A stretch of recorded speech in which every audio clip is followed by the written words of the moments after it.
Kuru family, here we are. We have our hands on it. PlayStation Portal. Let's get into it. Let's set it up. And let's power this baby on. Okay, so it's a long hold on the power button. I'm really excited to play this. I've heard a lot about it. I've read a lot about it. Weight-wise, it's quite light, really. You could hold this for a long time. I'm guessing weight-wise, this is probably about 450 grams, around there, maybe 400 grams. We have a scale, let's check. 529, only 100 grams off, not bad. If you've booted up a PS5, you'll be very familiar with this. You select your language. Okay, then you just connect to your network.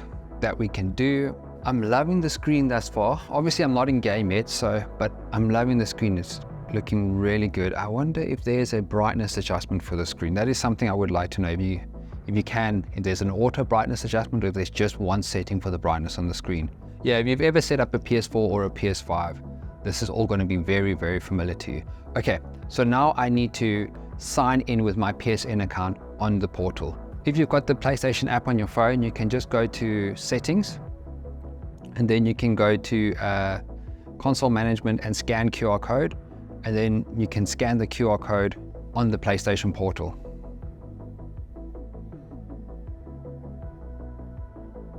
And you can just approve the sign in. Okay, so now I need to connect to a PS5 to play. So essentially what it wants me to do, it wants me to pair my PlayStation Portal to the PS5 device I'm going to play off. So the PS5 device is the mothership. We're keeping space analogies over here, and the portal acts like a portal. It's connecting to the mothership, the PS5 over here. All right, so now I just need to select the PS5, and this is all happening on the PlayStation Portal screen. I am pretty much done on the portal. Now what I've got is I've got some homework to do. I've got a long list of instructions that I need to do on the PS5 itself. What we're going to do now, we're going to jump into the settings to get the PS5 ready to power the portal. So we're going to go to our settings, system, and remote play, and we're going to enable remote play. The settings up here, system, remote play, and we're going to enable remote play. Next, we need to make sure that our PS5 is connected while in rest mode. All right, so that's going to be power saving, features available in rest mode, stay connected to the internet that we want, and enable turning on for your PS5 network. Okay, so you want both of those to be on. Stay connected to the internet and enable turning on from the PS5 network. Because remember, your PS5 needs to be on at least in rest mode for you to play the portal. If your PS5 is completely off, you're not going to be able to play your portal. Okay, so now we can jump back to the portal, and we can say continue over here, and we can just have a look at that. So here's the two side by side. As you notice, the joysticks are a bit bigger, but otherwise identical. They are one and the same. Looks like we've enabled all the settings on our PS5. I've got some instructions on the portal now, so I'm going to follow these through. Okay, so here I've got a quick menu on the portal, and it shows me that I'm connected to my PS5. I can use my PS5 Link headset, so that's the new headset devices, the in-ear, the Elite over here, and the in-ear ones, where we've also got the quick access button on the portal itself, and you do have the screen brightness feature. Okay, and we are success. We are all set up and ready to go. Next. Oh, there's a beautiful loading screen, really, really nice. Hence why it's called the portal. I'm jumping into a portal here. Right, so now it's connecting to my PS5. Let's see on the main screen what's happening.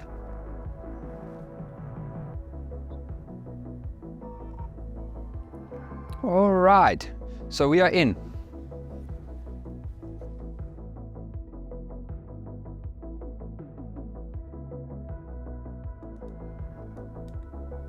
Okay, so you'll get a nice notification. The portal will open up and it will expand, and you'll be connected to your PS5. So now, as you can see, I'm controlling the PS5 via the portal. So if you look over at that screen, you can see the movements are mirrored from so what I'm doing over here is mirrored on this screen. However, you actually don't have to have the screen on. So that's the nice thing about the portal. It frees up this screen.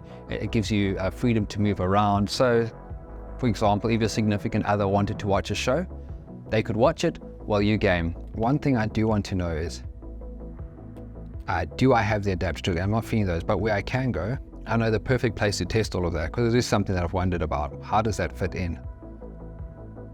So what I was wondering about was, how does the haptic feedback affect, because your screen and your controller are built in. And so if there's really strong haptic feedback, does that affect your gameplay? Does your screen vibrate and shake? It doesn't look like that. Okay, we're gonna start a new game,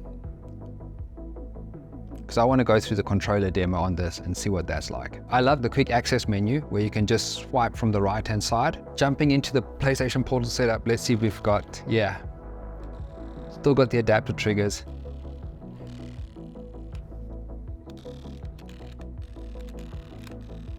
So we still have adaptive triggers, which is, it's a must. I'm so glad we have that. So touchpad now, we have on the side, so we can see left and right. So your preference, there we go. All 6 axis of controls. And microphone is here. So you do have a mute button, which is really easily accessible. You also got your PlayStation button over here. So you've got the full set of features that are available on your DualSense with the screen now, which is really, really nice. It's one of the things that set the PS5 apart at launch. I think just some things we do need to note and we just need to be aware of. This is not a PlayStation 5 in and of itself. It's not like the PlayStation, it's not like a PSP or something like that. You need to have a PlayStation 5 and then you need to connect the Portal to the PlayStation 5. The PlayStation 5 powers your Portal device. That is something important to note. This is for when you want a game on the go or you can't access your TV at that moment. For example, so I can turn off the screen right now, but it doesn't affect the Portal in any way. Whether my TV is on or off, that has no bearing on the PlayStation Portal. It's only the console that matters. As long as your console is up and running and you've got internet connection between both devices, you're good to go. Look at that. So first impressions on the PlayStation Portal.